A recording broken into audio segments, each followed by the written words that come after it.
ci affidiamo ai nostri stati d'animo, alle circostanze, alle cose, ma invece Dio no.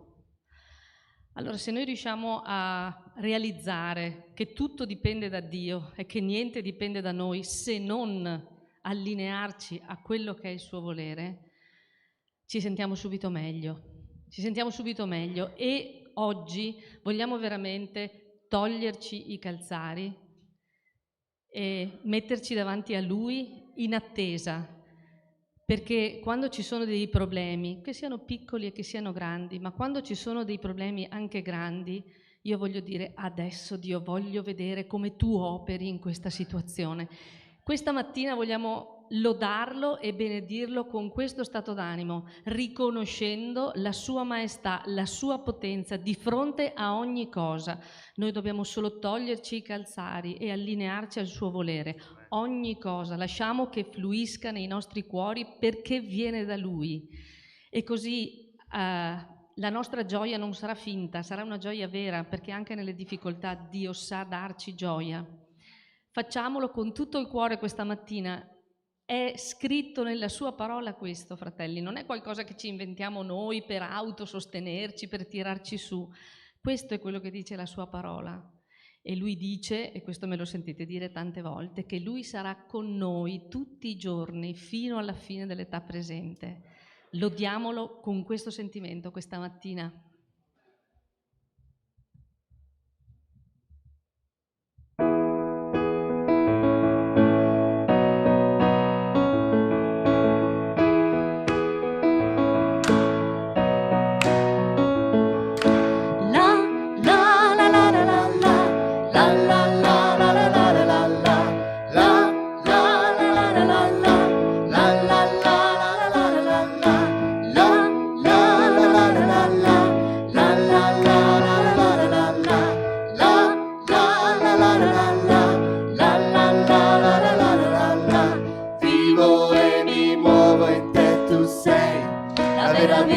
Gesù, se respiro, io respiro in te. I miei passi sono in te, tu sei l'unica via. Gesù, se respiro, io respiro in te. Vivo e mi muovo in te, tu sei la vera vita. Gesù, se respiro, io respiro in te. Passi sono in te, tu sei l'unica via. Gesù, se respiro, io respiro in te. La tua grazia mi circonda, vedo il volto tuo intorno a me. Mi hai vinto col tuo amore. Quale amore, oh Dio, tu hai per me.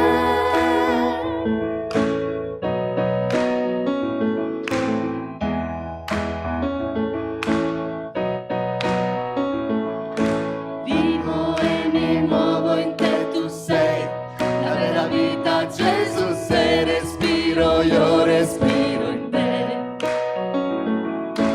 I miei passi sono in te, tu sei l'unica via. Gesù, se respiro, io respiro in te.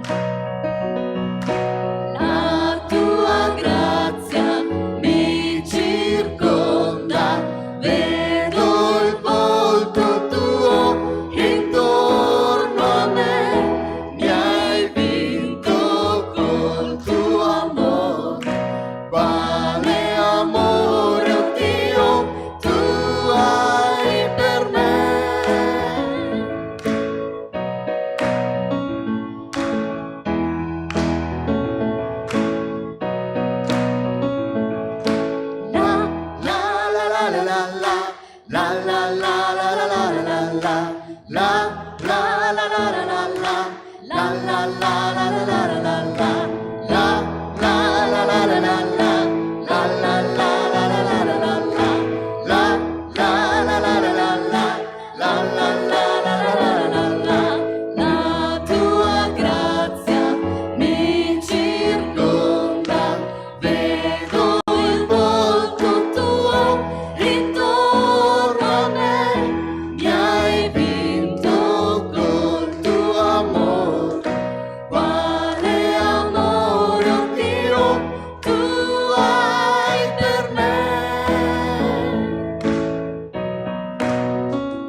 Signore ci ha vinto, Signore.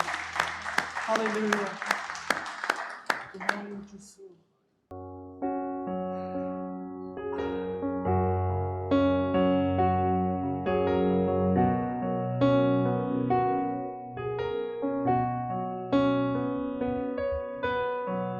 Nel buio canterò, so che mi ascolterai, e mentre aspetterò, come l'aurora verrai. Chi temerò? Contro i nemici miei, combatti al posto mio, nelle battaglie sei il solo scudo ed io.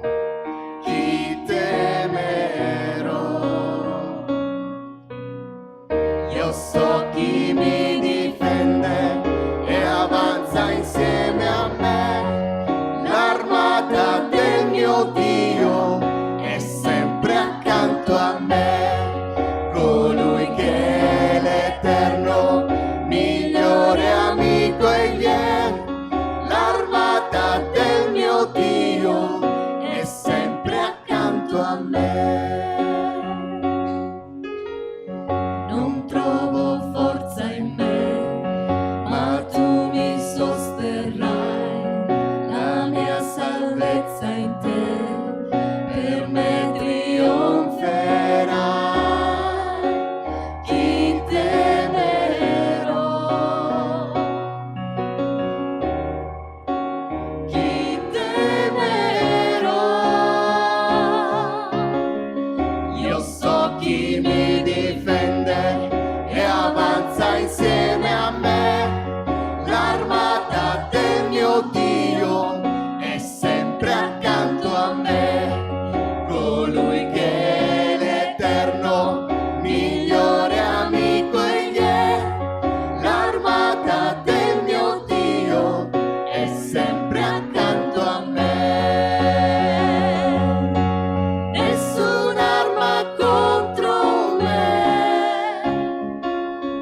nessuno è come te. Adoro te.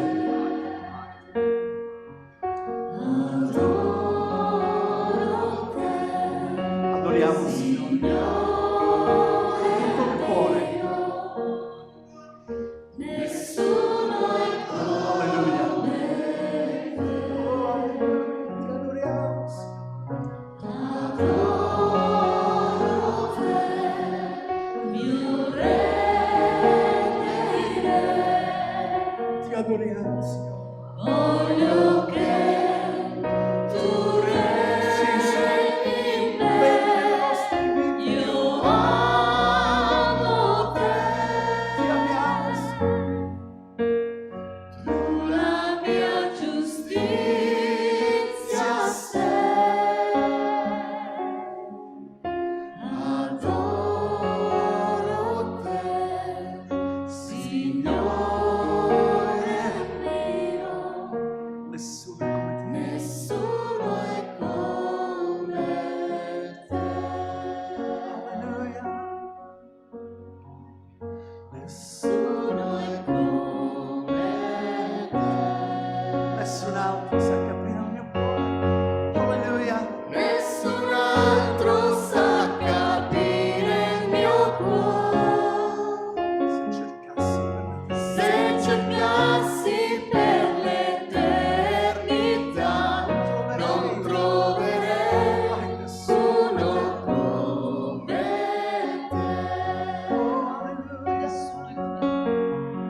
Nessuno è come te. Nessun altro sa capire il mio cuore. Se cercassi per l'eternità, non troverei uno come te. La tua bontà scorre come un fiume, sempre guarisce il mio cuore. Alleluia. Fra le tue braccia mi sento al sicuro. Nessuno è come te. Nessuno è come te. C'è nessuno pari a te. Alleluia. Nessun altro sa capire il mio cuore. Se cercassi per l'eternità, non troverei uno come te. E se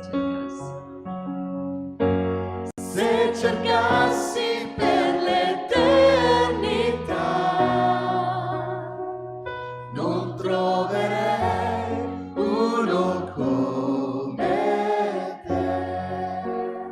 Oh, alleluia. Solo come te. Nostro innanzi a te. Alleluia. Quanto buono sei, Signore.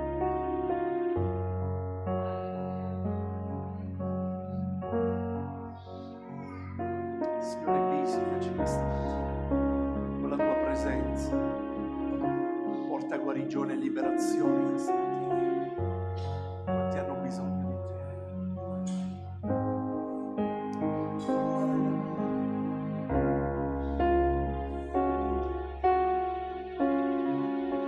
Siamo qui per te. Sì, Signore, siamo qui per te. Muoviti fra noi.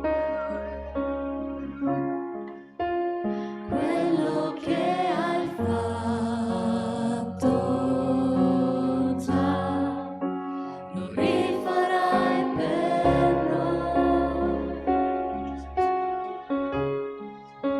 Se gridiamo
che vuoi.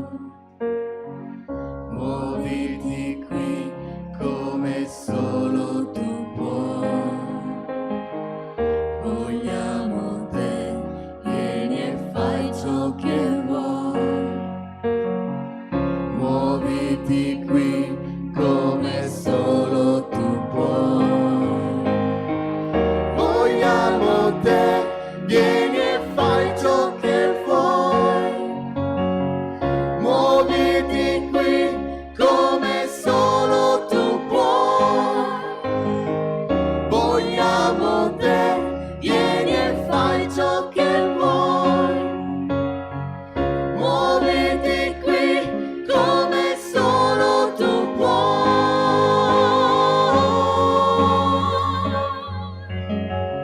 Farai miracoli, noi crediamo in te, nella potenza del tuo nome, Gesù. Farai miracoli, noi crediamo in te, nella potenza del tuo nome, Gesù.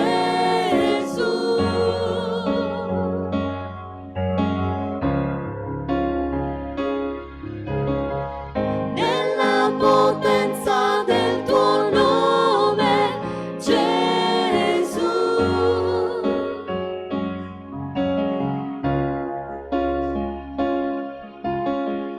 Nella potenza del tuo nome, Gesù.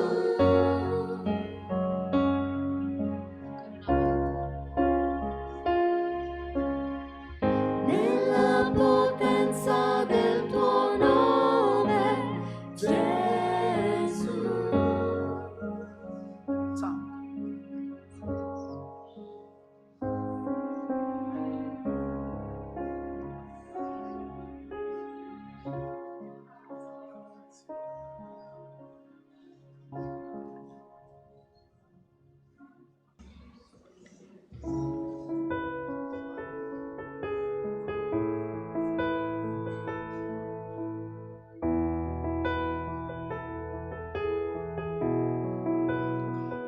Oh, alleluia.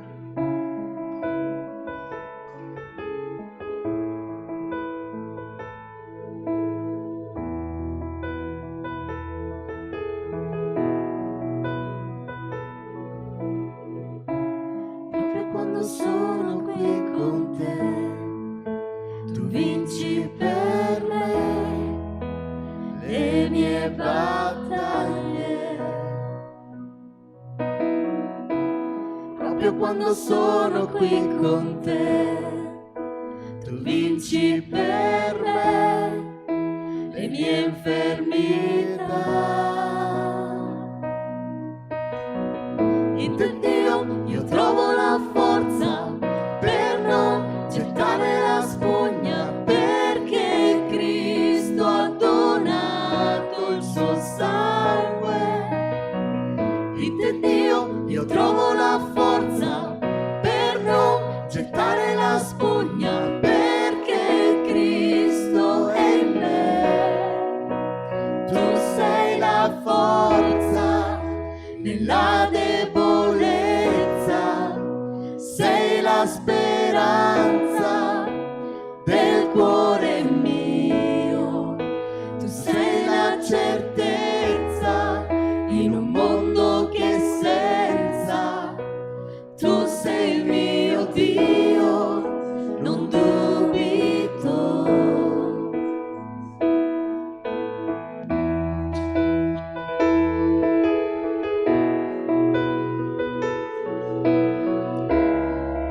Tu vinci.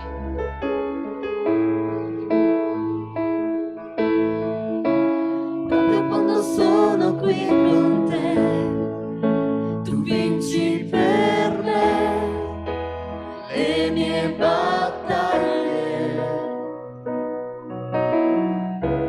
Proprio quando sono qui con te, tu vinci per me le mie infermità.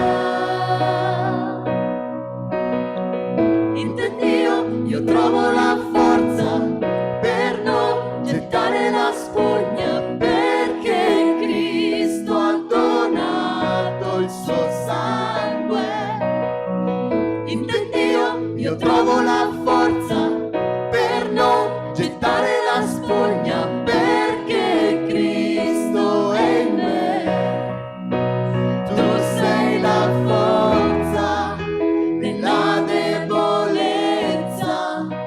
sei la speranza del cuore mio, tu sei la certezza in un mondo che senza, tu sei il mio Dio, non dubito.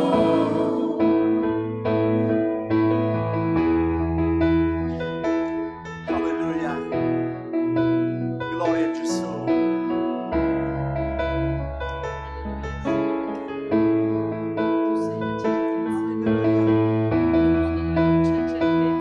Se Gesù tu sei con me, dillo con tutto il tuo cuore. Alleluia. Se Gesù tu sei con me, chi sarà contro di me? Se tu Gesù sarai con me, io vincerò comunque. Se Gesù tu sei con me, chi sarà contro di me? Se tu Gesù sarai con me, io vincerò comunque. Se Gesù tu sei con me, chi sarà contro di me? Se tu Gesù sarai con me, io vincerò comunque. Se Gesù tu sei con me, chi sarà contro di me? Se tu Gesù sarai con me, io vincerò comunque. Tu sei la forza e la debolezza, sei la speranza del cuore mio, del cuore mio. Tu sei la forza e la debolezza, sei la speranza del cuore mio.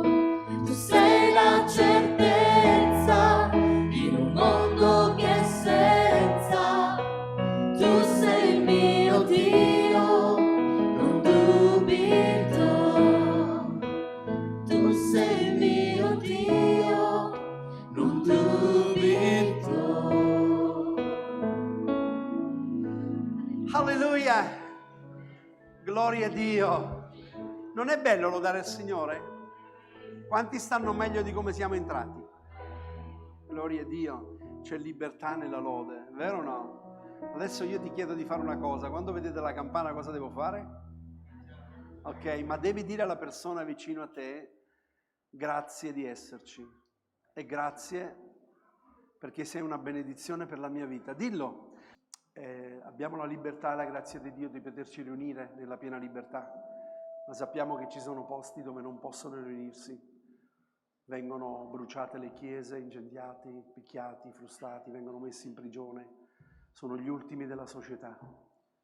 E il Signore ci chiama a pregare per loro.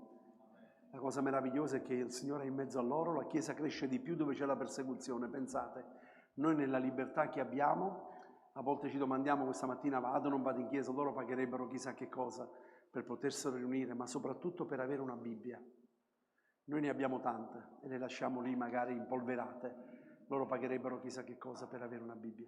E noi dobbiamo comunque come Chiesa, ci siamo impegnati sempre da quando abbiamo aperto la comunità, di dare sempre le notizie sulla Chiesa perseguitata. E dobbiamo pregare quando siamo a casa, non soltanto in chiesa, preghiamo per loro. Grazie Silvia. Allora, il 17 di gennaio è uscita a livello mondiale, è stata pubblicata quella che si chiama World Watch List 2024, la trovate appesa nella bacheca che c'è qui fuori ed è la lista dei 50 paesi più perseguitati nel mondo in ordine di gravità, diciamo. Per chi segue un po' Porte Aperte, è nata come una lista di preghiera, cioè in base a questa classifica ci sono dei suggerimenti di preghiera per questi paesi, ma in realtà poi nel tempo questo strumento ha anche un po' risvegliato le istituzioni, facendole rendere conto, diciamo, della situazione dei cristiani nel mondo dove non c'è la libertà della fede. è ancora uno strumento di preghiera, ma viene anche presentata, per esempio in Italia appunto il 17 gennaio, che è stata la data del lancio della lista, è stata presentata in una conferenza stampa alla Camera dei Deputati. C'è una commissione per la libertà, per le libertà religiose in Italia, ed è stata presentata la World Watch List. Adesso vedremo un video che riassume un po' brevemente le novità di questa lista, e poi vi darò alcuni approfondimenti. Poi però questa lista ci servirà durante tutto quest'anno per focalizzarci su alcuni paesi, alcune zone dove veramente la persecuzione è più alta, dove essere cristiani significa soffrire molto e a volte morire. Oggi ci sarà la panoramica, diciamo, e poi nei miei aggiornamenti mensili approfondiremo alcune zone che menzionerò stamattina, ma approfondiremo di più. Quindi se riuscite a mandare il video.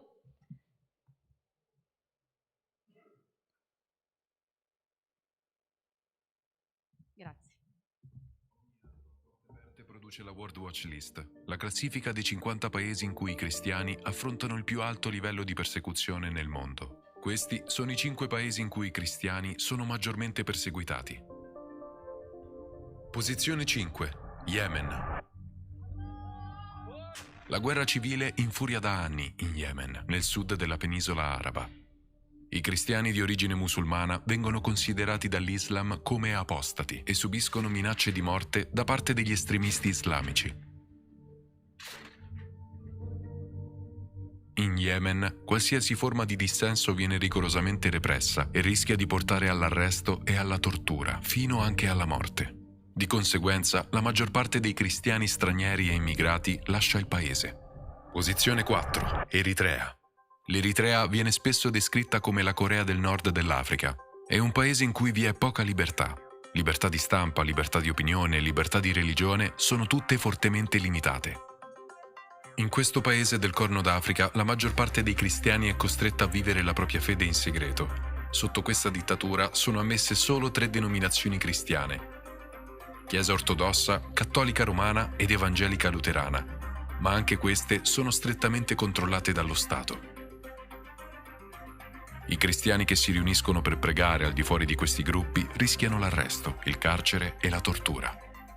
La pressione sui cristiani in Eritrea rimane estremamente elevata in tutti gli ambiti della vita. Posizione 3. Libia. La Libia, dilaniata da un conflitto continuo, si trova da 7 anni tra i paesi in cui si registra persecuzione estrema. Il livello di persecuzione in Libia è altissimo. I cristiani di origine musulmana subiscono forti pressioni da parte delle famiglie e delle società affinché rinuncino alla loro nuova fede. Gli stranieri provenienti da altre parti dell'Africa vengono presi di mira dai militanti islamici e dalla criminalità organizzata. I cristiani possono essere rapiti o uccisi per mano loro. In questa nazione travagliata, i cristiani provenienti dall'Africa subsahariana subiscono vessazioni e minacce da parte degli estremisti, anche nella vita di tutti i giorni. Posizione 2. Somalia. La persecuzione dei cristiani in Somalia si è intensificata negli ultimi anni. La minaccia di violenza rimane molto alta. Le milizie islamiche prendono di mira i cristiani e danno la caccia ai loro leader. Nella società somala molto conservatrice, anche il solo sospetto di conversione dall'Islam al cristianesimo può essere motivo di pericolo per la propria vita. Posizione 1. Corea del Nord. La Corea del Nord mantiene il suo posto al vertice della World Watch List. Il regime guidato da Kim Jong-un vieta qualsiasi libertà di religione o di credo. I cristiani affrontano una pressione estrema in tutte le aree della vita, senza alcuna tregua. Lo Stato vigila su tutti i cittadini e considera i cristiani come pericolosi nemici dello Stato. Se un cristiano viene scoperto, può essere ucciso seduta stante, oppure può essere recluso, insieme a tutta la sua famiglia, in un campo di lavoro duro e brutale. In Corea del Nord la Bibbia è un libro proibito ed è stata inserita nella lista nera dalla legge contro il pensiero reazionario. L'incontro con altri cristiani è quasi impossibile e può avvenire solo in condizioni di stretta segretezza. Il governo continua a considerare la fede cristiana come una grave minaccia. Nonostante la dura persecuzione messa in evidenza dalla World Watch List, i cristiani resistono e la Chiesa continua a crescere in molti paesi. Per saperne di più sui cristiani perseguitati, sui paesi in cui vivono e sulle loro richieste di preghiera, visita il nostro sito web www.porteaperteitalia.org. Allora, come avete visto, ai primi posti ci sono nazioni che sono lì da anni, ma i dati preoccupanti sono che nel 2023 i cristiani che subiscono un livello di persecuzione e discriminazione alto erano 360 milioni. In questa World Watch List pubblicata da Porte Aperte salgono a 365 milioni. Questo numero sta salendo di anno in anno e noi sappiamo che sono numeri conservativi, nel senso che la raccolta dei dati avviene con interviste locali, passatemi il termine, ma molti degli abusi che vengono perpetrati nei confronti dei cristiani non vengono denunciati, quindi sicuramente i numeri che leggiamo sono più bassi della realtà. Diciamo che con questo numero di 365 milioni parliamo di un cristiano ogni 7. Allora è un numero abbastanza strano, 365, uno dice 1 milione al giorno, no, non è vero, sono 365 milioni tutti i giorni, quindi è un numero spaventoso. La Corea del Nord rimane stabile al primo posto e vi annuncio che il 17 di marzo, domenica 17 marzo, avremo qui con noi Timothy Cho, che è un credente nordcoreano, che ci racconterà la sua testimonianza di come vivono le persone nella Corea del Nord, di cosa vuol dire essere cristiani nella Corea del Nord. È una testimonianza veramente forte e ci dà un'idea chiara di come i cristiani vivono in un paese che sembra non essere neanche il loro. Poi l'Africa subsahariana, Nigeria, Mali, Burkina Faso, tutti questi paesi, si destabilizza sempre di più e cresce la violenza su base religiosa. Ci sono come novità, diciamo, nella lista c'è il Nicaragua che sale di 20 posizioni, quindi tantissimo. Nel Nicaragua sta aumentando la violenza contro i cristiani e insieme a Cuba sono i due paesi dell'America Latina che sono più preoccupanti. Il Messico è un paese che storicamente subisce violenza, soprattutto dai cartelli della droga, diciamo, no? Cioè chi contrasta i cristiani, perché i cristiani sono per la legalità, quindi il cartello della droga cerca naturalmente di ostacolare le loro attività. Ma anche nel Nicaragua la libertà religiosa si sta deteriorando rapidamente, e nel Medio Oriente e Nord Africa, dove i profughi sono veramente all'ordine del giorno. Il report ha 24 pagine, ma non ho intenzione di leggervelo tutto.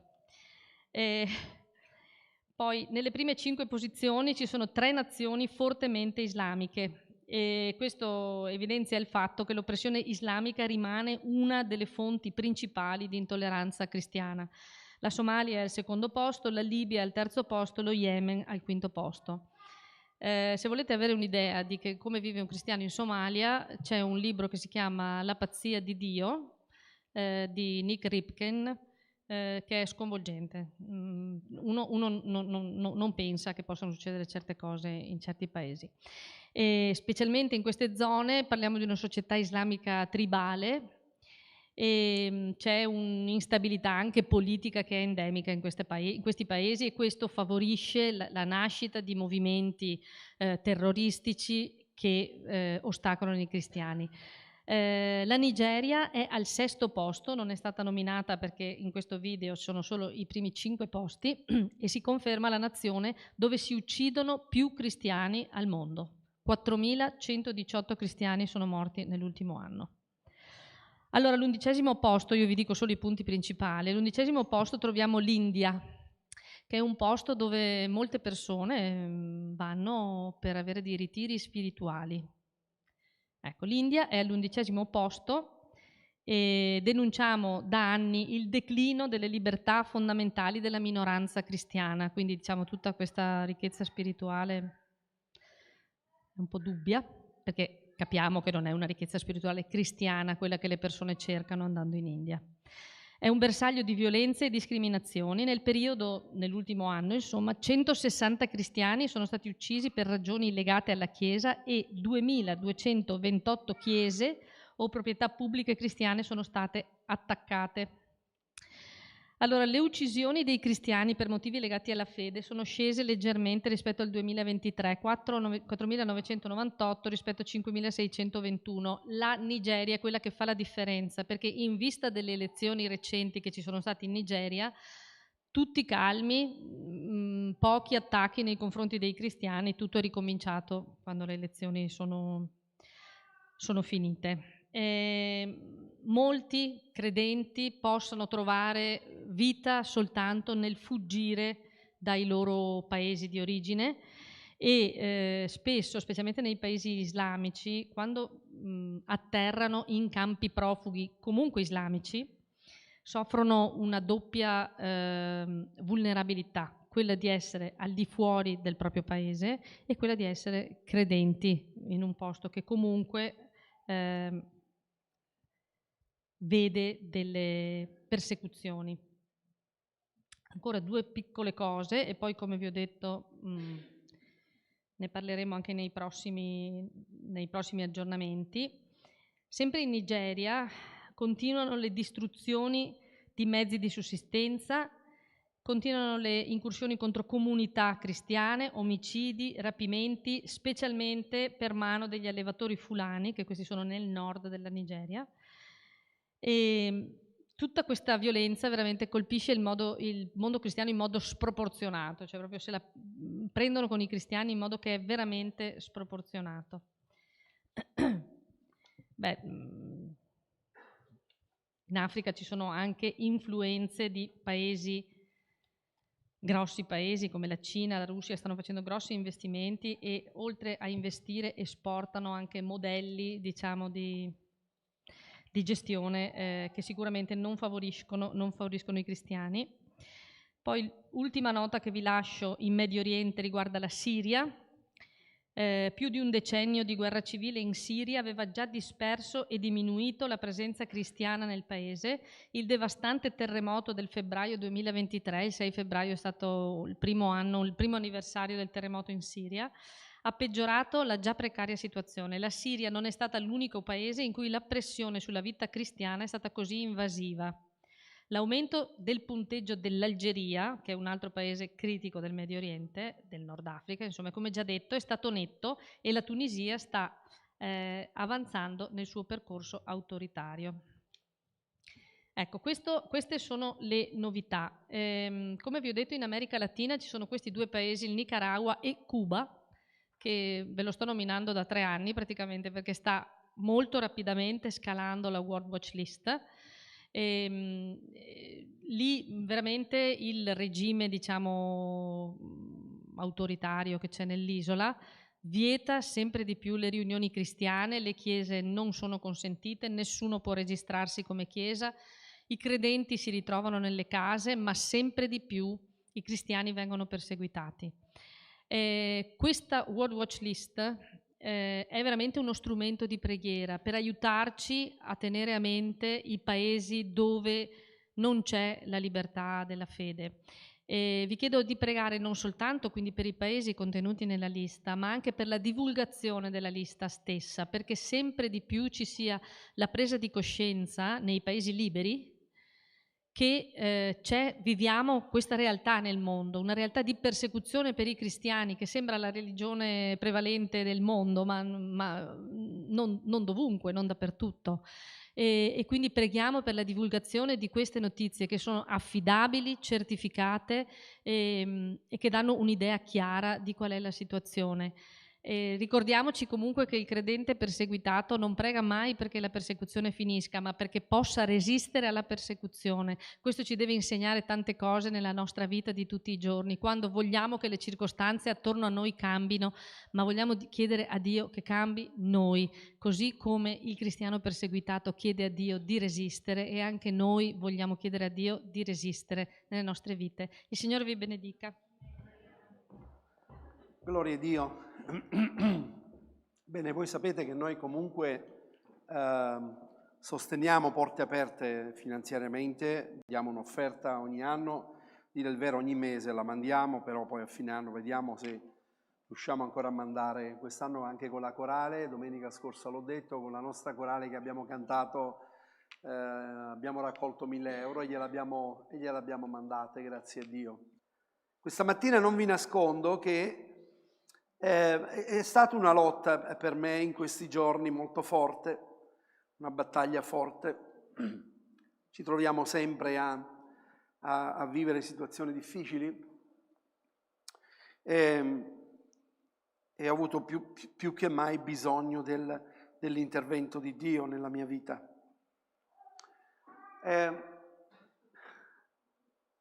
Quando succede qualcosa,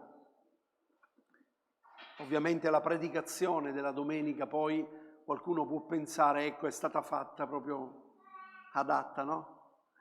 Non lo è mai stato per me, non lo sarà mai. Io predico la parola e lascio che il Signore parli al mio cuore in modo particolare. E fra le altre cose Dio ha proprio parlato al mio cuore in modo particolare per questa situazione, perché anch'io avevo bisogno. Quanti sanno che il pastore ha bisogno di Dio? Quanti sanno che il pastore è una pecora? Una pecora un po' più grande, ma è una pecora. Anche lui. E ha bisogno del sommo pastore. Quando una pecora corre, a volte va dal pastore, ma il pastore dove corre?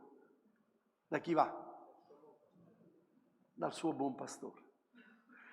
E a volte anche da altri pastori, che abbiamo il piacere, l'onore di stare insieme, di mettere insieme le esperienze che attraversiamo.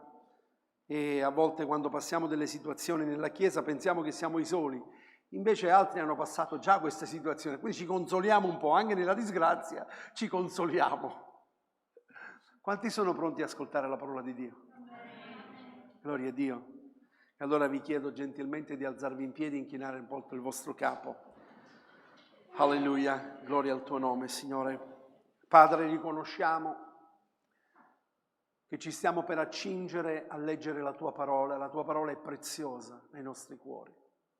Signore, grazie perché tu ce l'hai lasciata e sappiamo che possiamo andare adesso solo attraverso la guida dello Spirito Santo, perché tu stesso lo hai detto, Gesù, che ci avresti mandato lo Spirito Santo e che Lui ci avrebbe insegnato ogni cosa, ci avrebbe rivelato ogni cosa.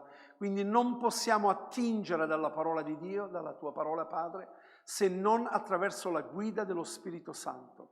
Grazie perché questa parola è vivente, che parla ai cuori, che rigenera i cuori, che salva, che sana, che guarisce. È una parola vivente. E questa mattina io ti chiedo, Padre, di ungere le mie labbra, il mio cuore e la mia mente, perché io possa predicare non oltre quello che tu hai messo nel mio cuore. Grazie nel nome di Gesù. Amen. Accomodatevi, gloria a Dio. Ecco, voglio dirvi innanzitutto che il passo di cui noi adesso leggeremo, avevo in mente qualcosa, che il titolo che ho dato è, l'avete visto tutti, no? Quelli che sono sul gruppo della Chiesa, che io vi mando già, viene mandato, se lo puoi mettere per favore il titolo e poi dopo il filmato, perché voglio farvi vedere un filmato. E poi predico. Alleluia. Argilla nelle mani del Signore. Siamo nient'altro che argilla nelle sue mani. Come è stato creato Adamo ed Eva? Ha preso l'argilla, l'ha formato, vero? E tutti quanti noi, quando non ci saremo più, cosa rimane di noi? No, dobbiamo sempre ricordarci che siamo fatti d'argilla. Ma adesso vedremo ciò che Dio ha fatto in questa argilla, meravigliosamente. E allora voglio farvi vedere il filmato che parlerà del messaggio, cioè mi introdurrà nel messaggio della predicazione della parola di Dio. Forse l'avrete visto su YouTube sicuramente tutti quanti voi.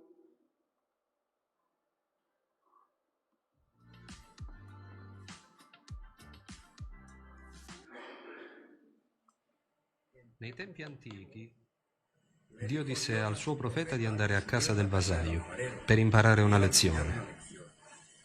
Il vasaio stava lavorando.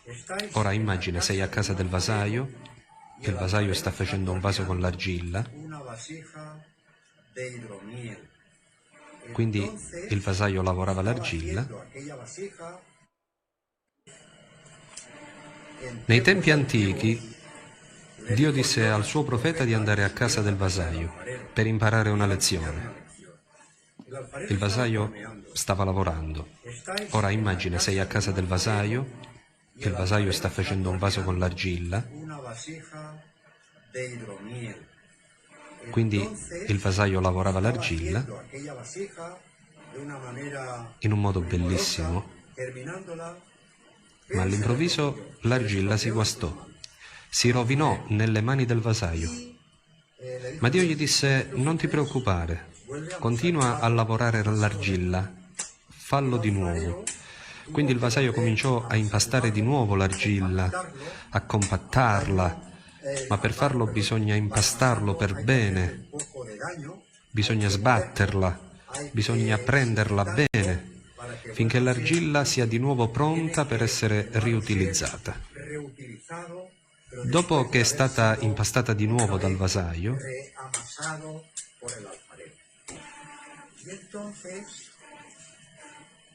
Dio gli disse: fa un nuovo vaso, ma con la stessa argilla. Ora vediamo il vasaio, che sta facendo quindi un nuovo vaso, con quella stessa argilla che era stata reimpastata.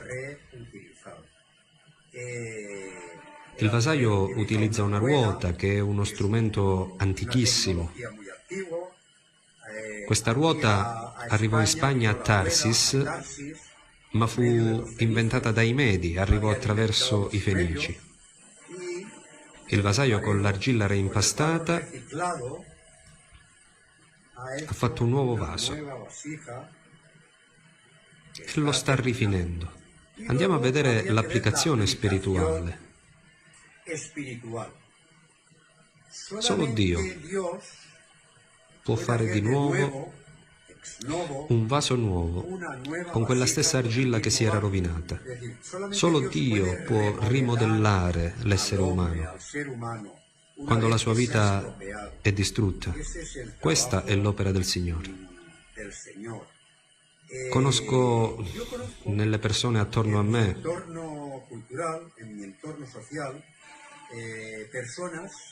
tanti che sono caduti in situazioni terribili.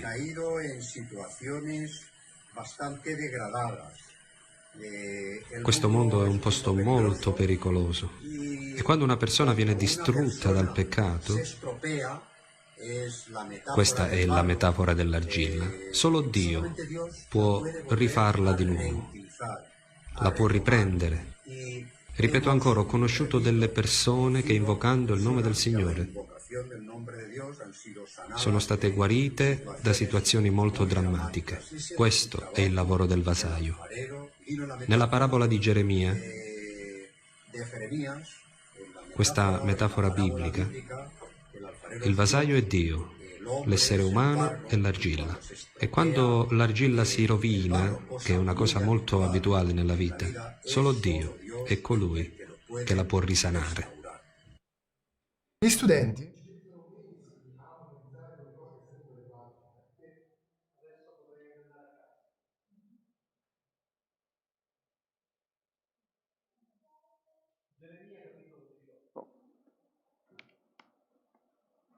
leggeremo dal versetto 1 al versetto 10.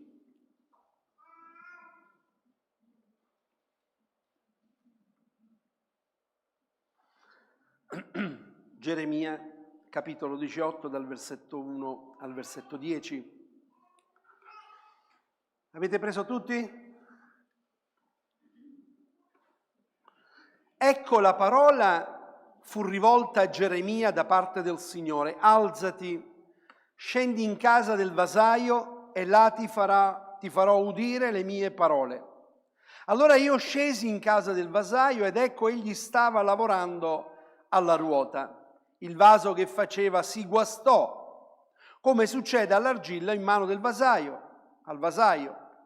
Da capo ne fece un altro, come a lui parve bene di farlo. La parola del Signore mi fu rivolta in questi termini: casa di Israele, non posso io fare di voi quello che fa questo vasaio? Dice il Signore. Ecco, quel che è l'argillo in mano del vasaio, voi lo siete in mano mia, casa di Israele. A un dato momento io parlo riguardo ad una nazione, riguardo ad un regno, di sradicare, di abbattere e di distruggere. Ma se quella nazione contro il quale ho parlato si converte dalla sua malvagità, io mi pento del male che avevo pensato di farle. E in un altro momento io parlo riguardo ad una nazione, ad un regno, di costruire, di piantare, ma se quella nazione fa ciò che è male ai miei occhi senza dare ascolto alla mia voce, io mi pento del bene di cui avevo parlato di colmarla. Gloria a Dio.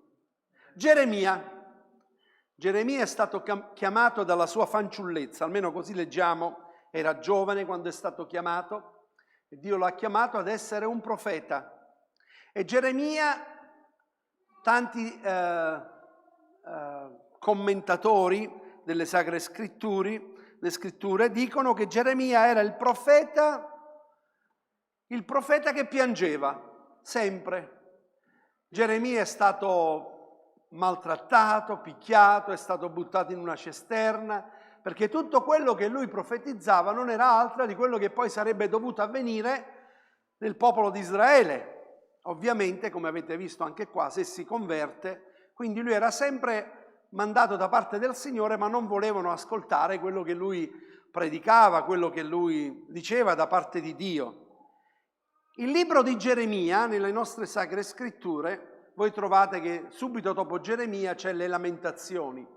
Lamentazioni, si suppone, dicono che sono stati scritti lo stesso da Geremia, il profeta che si lamentava, il profeta che piange davanti al Signore. Basta leggere anche alcuni versi, sempre restando sulla stessa pagina, dal versetto 14 del capitolo 7. Guariscimi, Signore, e sarò guarito, salvami e sarò salvo, poiché tu sei la mia lode. Ecco, essi mi dicono: dov'è la parola del Signore? Che cos'è che compie dunque? Quanto a me, io non mi sono rifiutato di essere loro pastore agli ordini tuoi, né ho desiderato il giorno funesto. Tu lo sai, quanto è uscito dalle mie labbra è stato manifesto davanti a te, non essere per me uno spavento.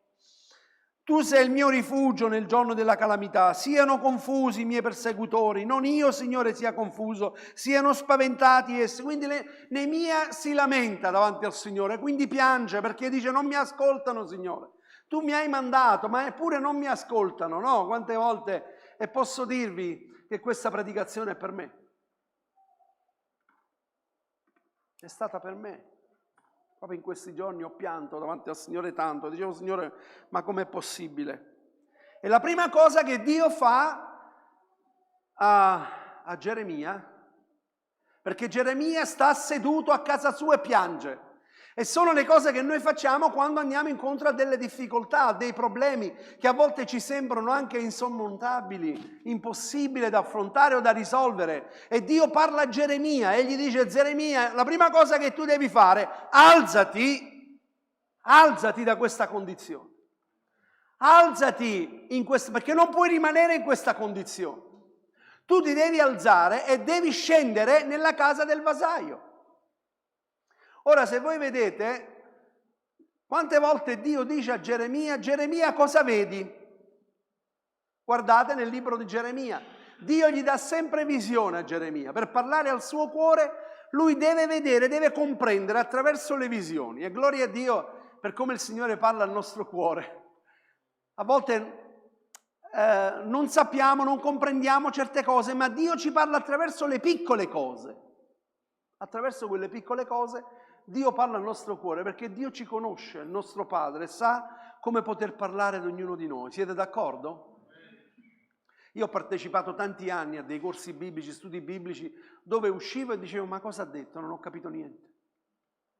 Perché era talmente difficoltoso nel seguire un dottore della parola, usava dei termini che io terra, non capivo niente, uscivo e dicevo: non ho capito, scusa, spiegatemi, perché per me è stato troppo difficile. Ma Gesù, che era il dottore dei dottori, la parola fatta carne, quando parlava cosa faceva?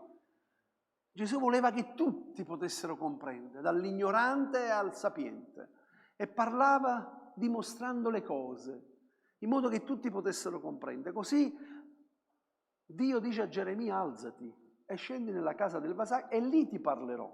Quindi vedete, la prima cosa, alzati, scendi, basta starsene seduto e piangerti addosso. Alzati, scendi nella casa del vasaio e io ti parlerò lì. E che lezione a Geremia?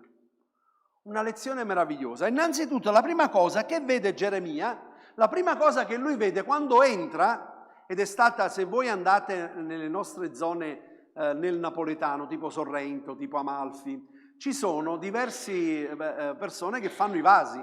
Come avete visto adesso, li fanno proprio, e vedete la ruota, il vasaio, e lui sta con la creta e inizia a fare dei vasi. No, io li ho visti, sono entrato dentro e ho visto questi artisti, cosa straordinaria, che riescono a modellare e vengono di... La prima cosa che tu vedi, vedi che c'è una persona che sta lavorando.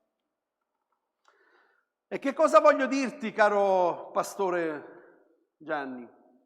E tu pensi che io non stia lavorando? Io sto lavorando. Tu ti sei seduto. Ma io sto lavorando. E sai dove sto lavorando? Sto lavorando su qualcosa che si era rotto.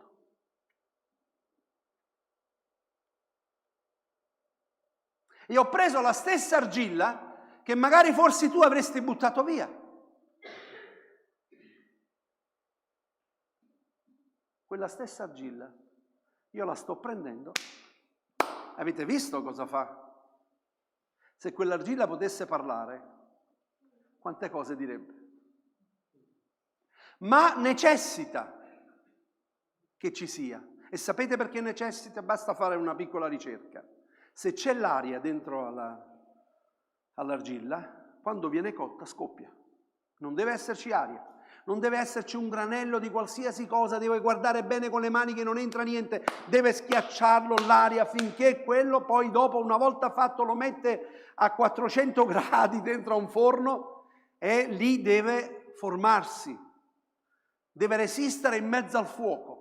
Quando Dio ci fa passare delle situazioni e ci sta rimpastando, è perché noi passeremo attraverso il fuoco. Lo dice la sua parola. Non pensare che come credente tu non passerai attraverso il fuoco. Quanti di voi avete già attraversato diversi fuochi? Siete usciti per la vostra forza? No. Siamo usciti perché con noi in mezzo al fuoco c'era il Signore. Io sarò con te. Io sarò con te. Quando attraverserai il fuoco, io sarò con te. Questa è la sua parola. Dio è all'opera. Mentre tu ti sei seduto, mentre tu stai stanco, mentre tu ti stai piangendo addosso, ricordati che io sto andando avanti e sono all'opera.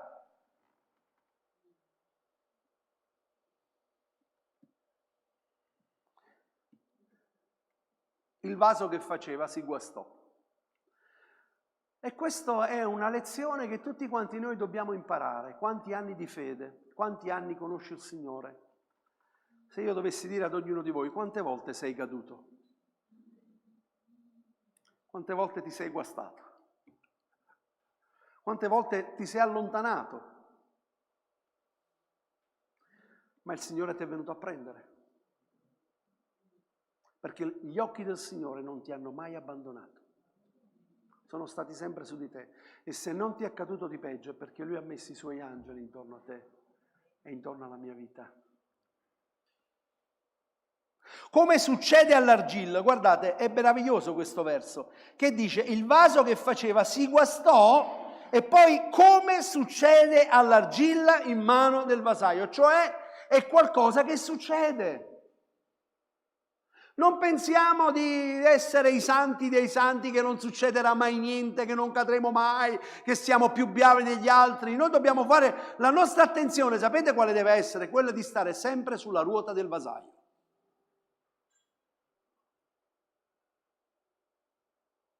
Questa è la cosa più importante, perché mentre ci si guasta, lui è pronto a prenderla di nuovo e formarti di nuovo, e formarci di nuovo ad ognuno di noi, e farci un vaso ad onore.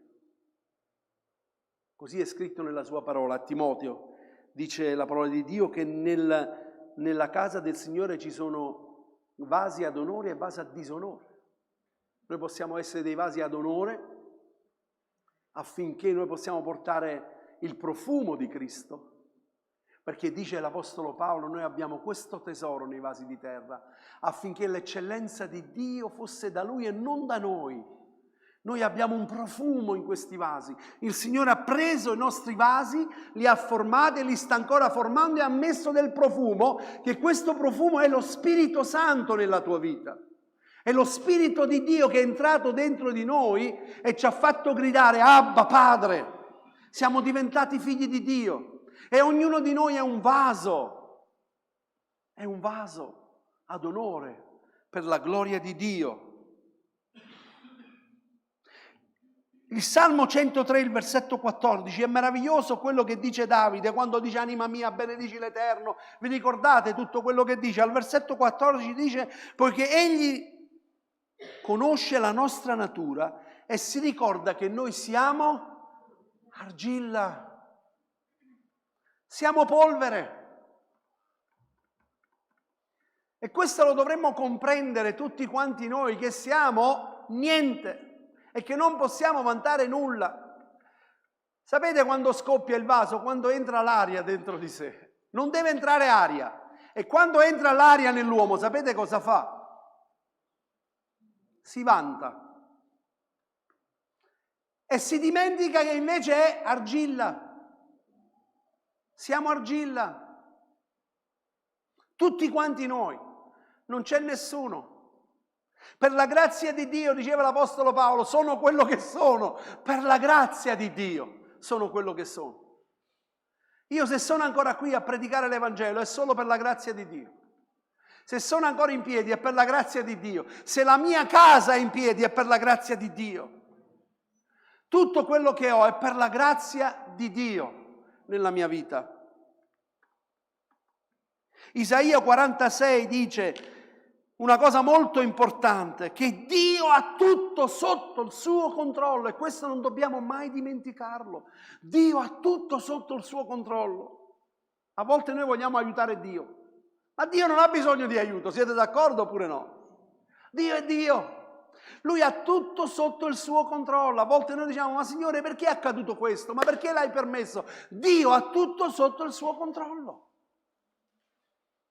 Io annuncio la fine sin dal principio, dice Isaia 46,10. Molto tempo prima dico le cose non ancora avvenute. Io dico il mio piano sussisterà. E metterò ad effetto tutta la mia volontà. Dio dice sussisterà. Il suo piano è eterno e nessuno può contraddire il piano di Dio. Nessuno può contraddire il piano di Dio nella tua vita. L'unico che può contraddire il piano di Dio nella tua vita, lo sai chi è? Sei tu. Perché Dio ci ha creato con il libero arbitrio. Cammina pure dove ti viene il tuo cuore, dice Proverbi, l'Ecclesiaste, scusate, al giovane. Vai pure per le tue strade, vai dove i tuoi occhi ti portano, ma sappi che in tutte queste cose tu sarai chiamato in giudizio. Cammina pure, Paolo dice ogni cosa mi è lecita. Io posso fare ogni cosa, ma faccio solo le cose che mi edificano. dice l'Apostolo Paolo. Io posso fare ogni cosa, ma io faccio le cose che mi edificano. Dio ci ha dato la libertà di fare ogni cosa. Dio questa mattina ti ha dato la libertà di venire o non venire in chiesa, è vero o no? Qualcuno ti ha obbligato di venire in chiesa, ti ha messo, devi andare in... No, ti sei alzato e hai preso una decisione. Io vado in chiesa questa mattina e vado ad ascoltare la parola di Dio, ma soprattutto vado per lodarlo, per ringraziarlo, per benedirlo. E quando noi lodiamo il Signore c'è guarigione, siete d'accordo oppure no? C'è guarigione nella lode, c'è guarigione. Filippesi capitolo 2 versetto 13, questo è un verso che tutti quanti noi dovremmo ricordarcelo. Infatti è Dio che produce in voi il volere e l'agire secondo il suo disegno benevolo, è Dio che agisce nelle nostre vite, è Dio che agisce. Ogni cosa noi la facciamo perché Lui ci aiuta. Sapete cosa dice la parola di Dio? Dice che Lui porta per noi i pesi giorno per giorno. A volte sento, pastore, sto portando un peso. Sono proprio schiacciato da un peso. Non è biblico. Non è biblico.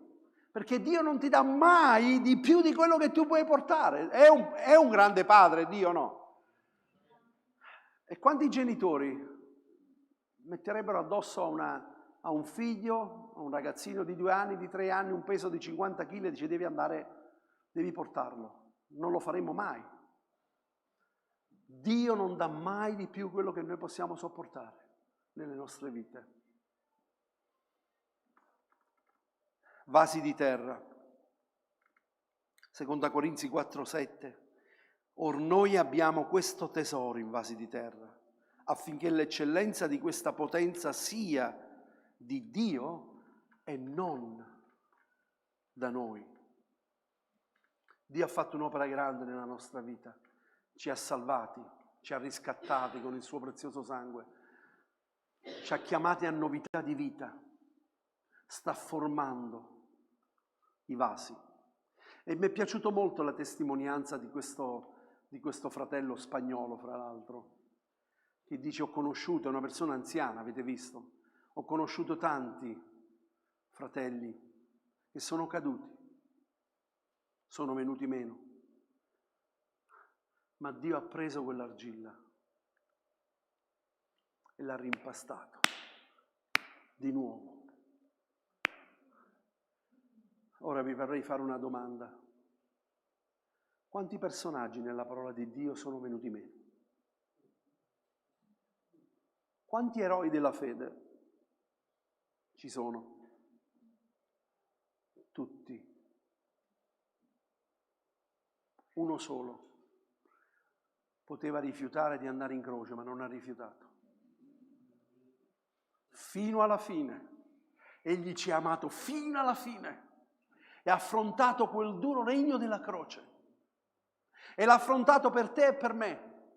Ma non l'ha affrontato soltanto per salvarci, ma ci ha salvati, ascoltate, ha affrontato quella croce perché ci vuole in cielo con Lui. Mi seguite? Ci vuole in cielo con Lui. Sapete qual è il ministero suo adesso? Sì, lo sapete qual è il suo ministero. Lui è alla destra del Padre e che cosa fa? Intercede per me e per te. Padre, vi ricordate la parola del vignaiolo? Quando andò a cercare del frutto, il padrone della vigna andò a cercare del frutto e non ne trovò. E disse: taglialo, perché sta lì a rendere improduttivo anche il terreno che lo circonda. È inutile, taglialo, sono già 3 anni che io vengo a cercare del frutto e non ne trovo. E il vignaiolo, che è Gesù il Signore, lascialo ancora 1 anno. Lascia che io lo concimi, lascia che io lo rimpasti. Lascia che io faccio di nuovo un vaso per la mia gloria. Lascia ancora. E poi tu verrai, tornerai e vedrai l'anno successivo che tu verrai. Se non hai trovato quel frutto che tu ti aspetti, allora non sarò io a tagliarlo, ma sarai tu. Fino all'ultimo Gesù dice: non sono io a tagliarlo perché ho dato la mia vita per lui. Non sarò io a tagliarlo, ma tu lo taglierai al Padre. Pensate che amore grande che Dio ha per noi.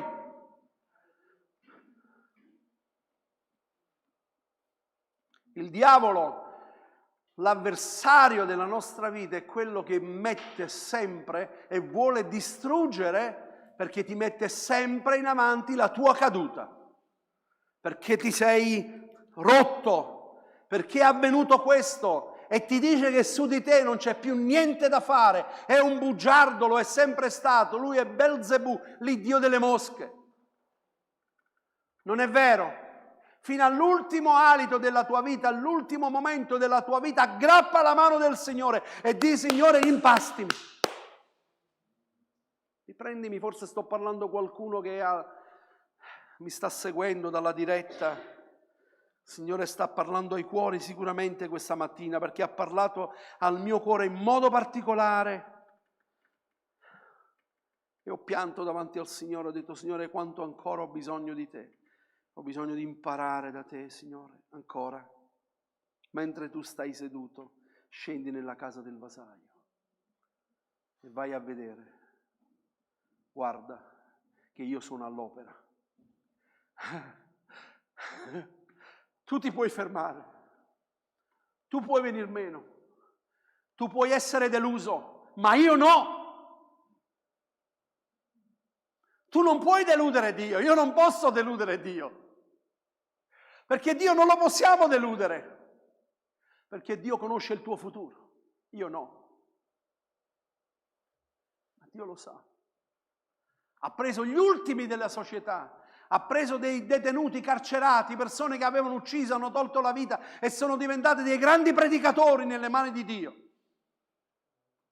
Ha preso persone che dovevano essere veramente gli ultimi schiacciati, buttati via nella società, che non servono più a niente, ma l'abbiamo visto a Gesù, che va da una donna che non aveva valore, non contava niente, era una donna che aveva avuto 5 mariti. All'epoca Gesù va proprio lì e la sta aspettando. Sta aspettando proprio lei. Questo è il nostro Dio, questo è il mio Dio, che ha avuto pietà di me tante volte.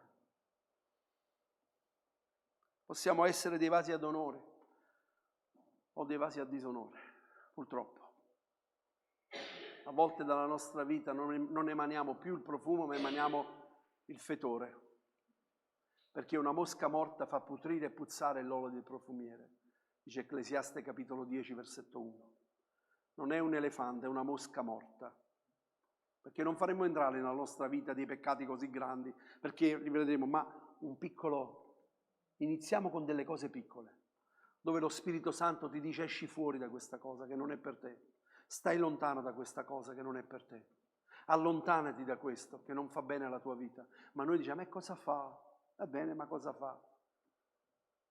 Prendo solo mezza birra, poi ne prendo una.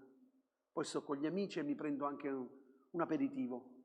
Poi incontro un altro e mi prendo ancora. E il Signore magari ti dice: sta lontano dal bar. Stai lontano dai bar. Perché te lo dice? Perché ti conosce. Ma cosa fa? Provate a parlare con un alcolista. Provate a dirgli se lui sa di essere alcolizzato. È talmente il peccato che ti prende che non ti rendi conto che sei un peccatore. E tu dici: chi io? No.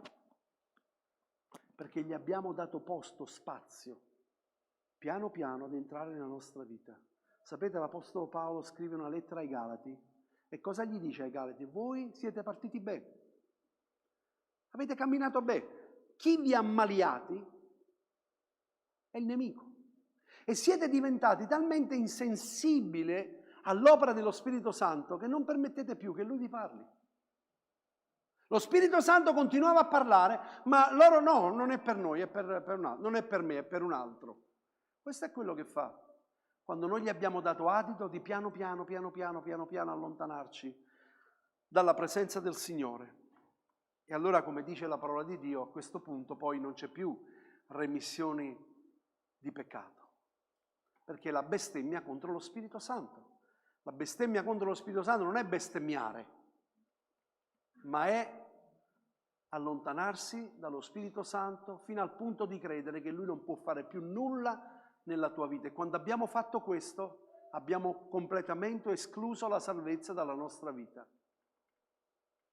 Qualcuno ti dice bevi che ti fa bene. Sì, vabbè, bevi che ti fa bene, bevi che ti fa bene. E noi invece no, perché non ho sete. Bevi che ti fa bene. Sto parafrasando. Può accadere che mentre stai sulla ruota del vasaio qualcosa può succedere. Non pensare che, ascolta bene, non pensare che questo avviene solo quando sei fuori dalla Chiesa.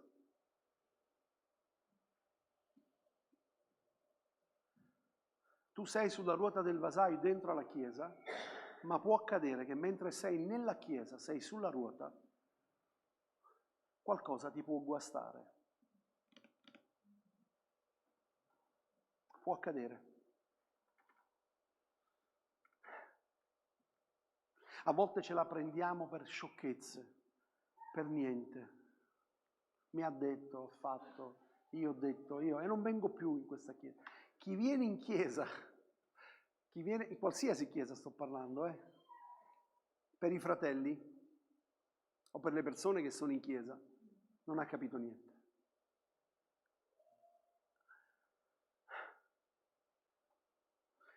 Noi amiamo l'opera di Dio, amiamo i fratelli, avete visto, a me piace quando ci abbracciamo perché sentiamo l'amore l'uno per l'altro e così deve essere. Ma se c'è qualcuno che ti sta calpestando i piedi, loda il Signore. Sapete Davide, l'uomo secondo il cuore di Dio? Vi ricordate cosa avvenne una volta nella vita di Davide? Che uscì un certo Scimei e gli gridava dietro, lo accusava. Uomo insanguinario, gli gridava. Uomo insanguinario, tu morirai, tu... E gli altri che erano con Davide dissero andiamo a prendere questo qui, gli strizziamo un po' il collo, glielo tiriamo un attimino. E lui cosa disse? Chi lo sa? Dai, lasciate stare, perché può darsi che viene da parte del Signore.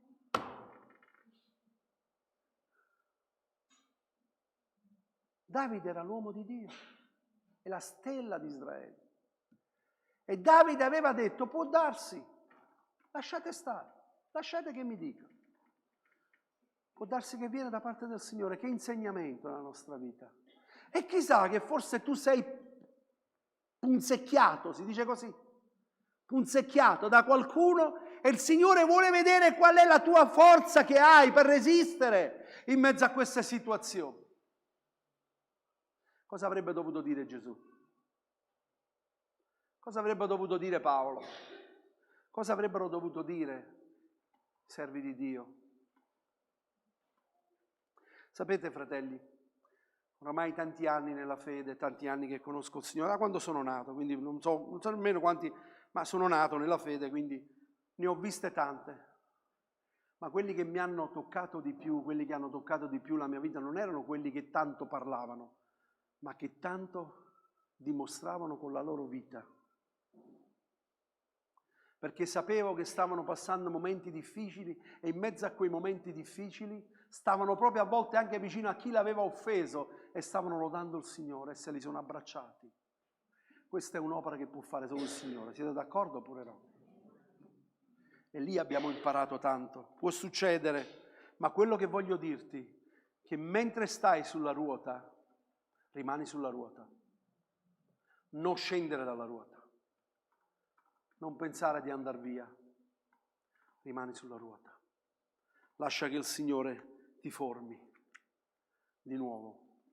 Non ti preoccupare se sei venuto meno. Non ti preoccupare se sei caduto. Non ti preoccupare. È bellissimo. Ed è importante sapere che in Proverbi capitolo 12 versetto 1 dice così: chi ama la correzione ama la conoscenza, ma chi ode la riprensione è uno stupido. Vi piace? Che chiara la parola di Dio. Non so in ebraico come è scritto, mi immagino. Dobbiamo approfondire, Palmiro. Dobbiamo approfondire la parola stupido in ebraico. Chi ama la correzione ama la conoscenza, ma chi odia la riprensione è uno stupido. Sapete perché? Perché la sua parola dice che Dio ama e corregge coloro che Lui riprende e corregge coloro che Lui ama. Quanti sono genitori qui? Quanti sono papà e mamma?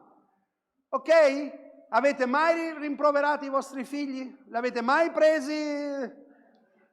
Beh, tu no, Lorena, perché ancora... ma fra poco vedrai che inizierai... No!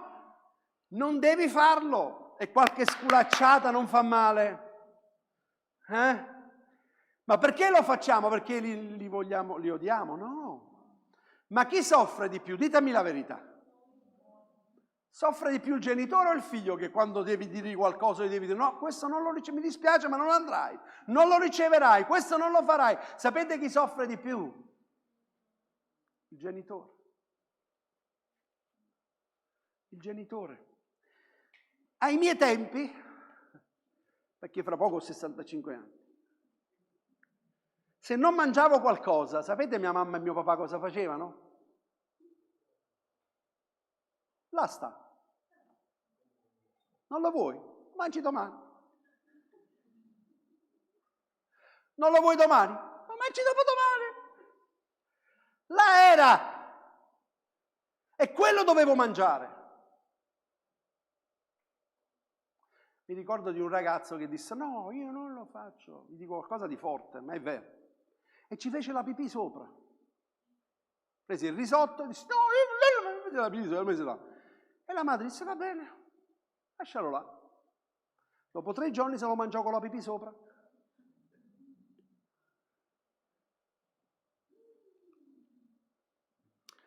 Voglio sottolineare una cosa molto importante. Il nostro Dio è un Dio pieno di misericordia, di amore, di compassione, ma è un Dio santo.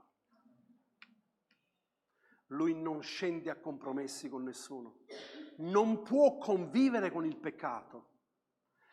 Lui dice siate santi perché io sono santo.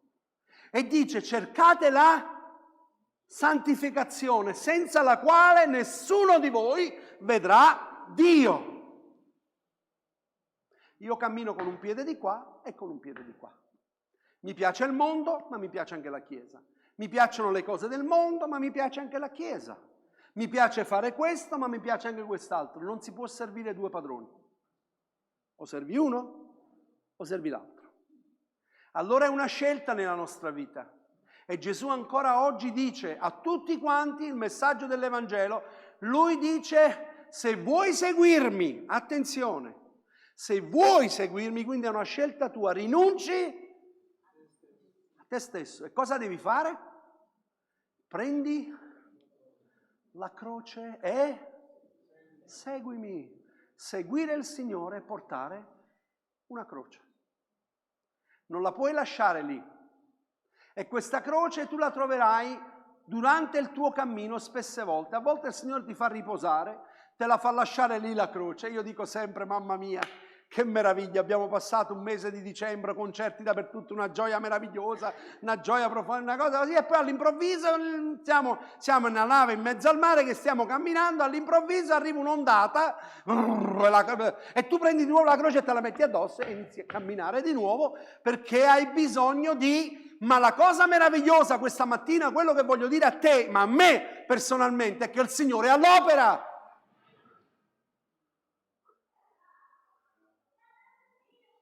Giovanni, che io mi chiamo Giovanni, Giovanni, tu ti sei seduto, tu ti stai piangendo addosso, ma io sono al lavoro.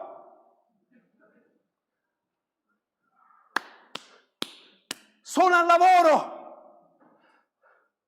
Scendi nella casa del vasaio, alzati da questa condizione, perché sappi una cosa, che i vasi sono miei. Tu sei del Signore. Non appartiene a nessuna chiesa che sia evangelica, che sia... Tu sei del Signore. Sulla tua mano C'è scritto Gesù Cristo, il Signore. Quando andrai nel regno dei cieli sarai riconosciuto non per la chiesa dove appartieni, ma perché Gesù è in te, è nella tua vita. Quel patto che tu l'hai fatto tu con Gesù. E non l'hai fatto con tuo marito o con tua moglie. Grazie a Dio per tua moglie, per tuo marito, grazie a Dio. Ma la cosa meravigliosa è che tu ti sei sposato con Cristo Gesù, il Signore. Sapete perché stanno facendo guerra? Non stanno, guardate, notate, fate questa innovazione. Non stanno facendo guerra contro Dio. Perché nel nome di Dio si riuniscono tante religioni. Tante religioni si uniscono in nome di Dio. Fanno guerra contro chi? Contro Gesù. Alcuni ebrei sono venuti in Italia qualche anno fa, hanno detto: noi entreremo nelle vostre chiese, ma dovete togliere Gesù Cristo è il Signore. Perché per loro il Signore è Dio. Dovete toglierlo. E noi entreremo e faremo un convegno con voi.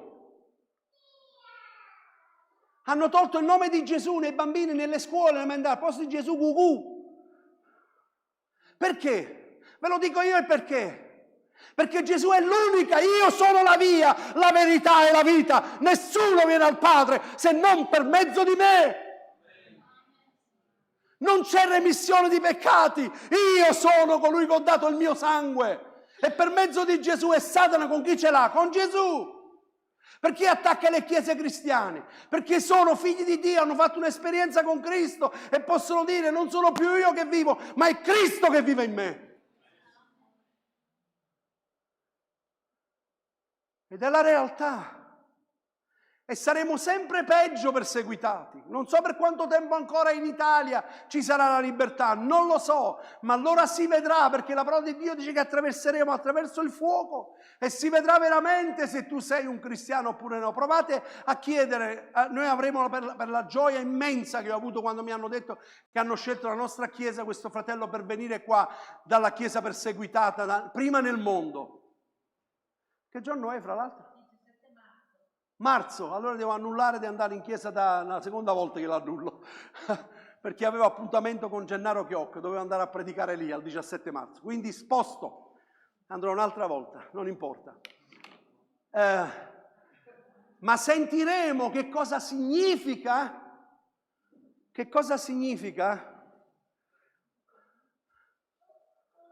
essere perseguitati. Facile? Semplice. Ti mettono un mitro in faccia e ti dicono: rinneghi Gesù e sei salvo. Non lo rinnego, dici: diamo a te e ai tuoi figli. Non Dio, Gesù.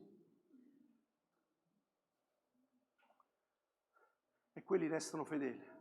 Mi puoi togliere anche la vita, me la puoi anche togliere, ma io vado alla presenza del Padre. Amen. Alziamoci in piedi. Gloria al tuo nome.